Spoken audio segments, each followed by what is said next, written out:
এখন যদিও উইন্টার, সামনে কিন্তু সামার আসতে চলেছে, আর তখন ওই কাঠফাটা রোদ্দুরের মধ্যে আপনার কিন্তু প্রয়োজন হবে এক গ্লাস রিফ্রেশিং কোনো একটা ড্রিঙ্কস। তো আজকে চলুন বানিয়ে ফেলি মিন্ট লেমনেড বা mint lime juice. And welcome to my channel Nababini Moni lifestyle. সবাইকে আমার চ্যানেলে আবারও স্বাগত একটা নতুন রেসিপিতে। তো আজকে যেটা করবো, একটা গ্লাস নিয়ে নিচ্ছি। একটা কাঁচের গ্লাস নিলে এখানে বেশ সুন্দর দেখাবে আর ভালো লাগবে দেখতে। এর জন্য এক টুকরা লেবু নিয়ে এখানে আমি একটু রাব করে নিচ্ছি গ্লাসের যে মাথার উপরে, আর এটা আমি ডেকোরেশনের জন্য ইউজ করছি। তারপরে আমি কিছু চিনির মধ্যে এটাকে ডিপ করে নিচ্ছি। এটা আমার ডেকোরেশন হচ্ছে। তো দেখতে পাচ্ছেন যে একটা আলাদা একটা ডেকোরেশন, এটা দেখতে খুব সুন্দর লাগে কিন্তু খুবই সহজে করা যায়। এবার একটা হামানদিস্তার মধ্যে আমি কিছু মিন্ট নিয়ে নিচ্ছি বা পুদিনা পাতা নিয়ে নিচ্ছি। চেষ্টা করবেন যে ফ্রেশ পুদিনা পাতা নেওয়ার জন্য। আর এর ভিতর থেকে আমি এক টুকরা রেখে দিচ্ছি, মানে একদম আগার যে অংশটা থাকে এইটুকু আমি নিয়ে নিচ্ছি। এটা আমি ডেকোরেশনের কাজে ইউজ করব। আর বাকি এইটুকু পাতা আমি রেখে দিচ্ছি যে গ্লাসে আমি যখন শরবতের মিক্সচারটা বানাবো তখন আমি ইউজ করব। তারপর আমি একটা লেবুর যে 4 টুকরা হয়, একটা আমি রাব করেছি, আর বাকি 1 টুকরা থেকে 3 টুকরা থেকে 1 টুকরা আমি এখানে জুস করে নিয়ে নিলাম। এটা আমি ব্লেন্ড করব এখন হাতে। আর আপনারা চাইলে এখানে ব্লেন্ডার ইউজ করতে পারেন, যেহেতু আমি 1 গ্লাসের পরিমাপে করছি। আর এর জন্য আমার অল্প কিছু পাতা যেহেতু আমি ইউজ করছি, এখানে আমি হামানদিস্তাতে ব্লেন্ড করে নিচ্ছি। আপনারা চাইলে যদি বেশি করেন তখন আপনারা ব্লেন্ডার ইউজ করতে পারেন।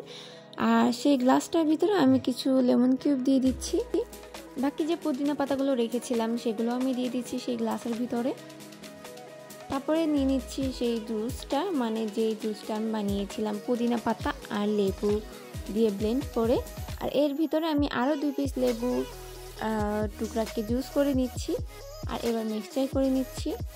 তারপরে দিয়ে দিচ্ছি যে হাফ টিস্পুনের মতো বিট লবণ, হাফ টিস্পুনের মতো নর্মাল যে খাবার লবণ থাকে সেটা, 5 টিস্পুনের মতো চিনি দিয়ে দিচ্ছি।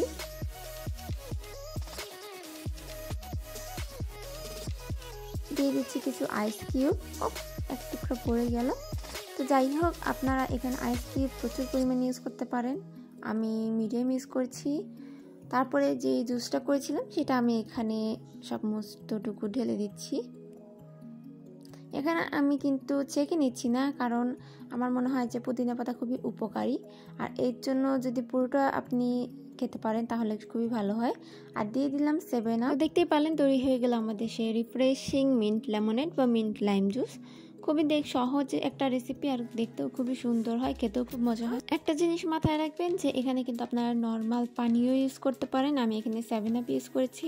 আপনারা চাইলে আদার্স কোনো যে সাদা সোডা জাতীয় ড্রিঙ্কস পাওয়া যায় সেগুলো ইউজ করতে পারেন, যে কোনো ধরনের। সহজে রেসিপিটা অবশ্যই বাসায় ট্রাই করবেন। তো বাসায় ট্রাই করে আমাকে কমেন্ট করে জানাবেন।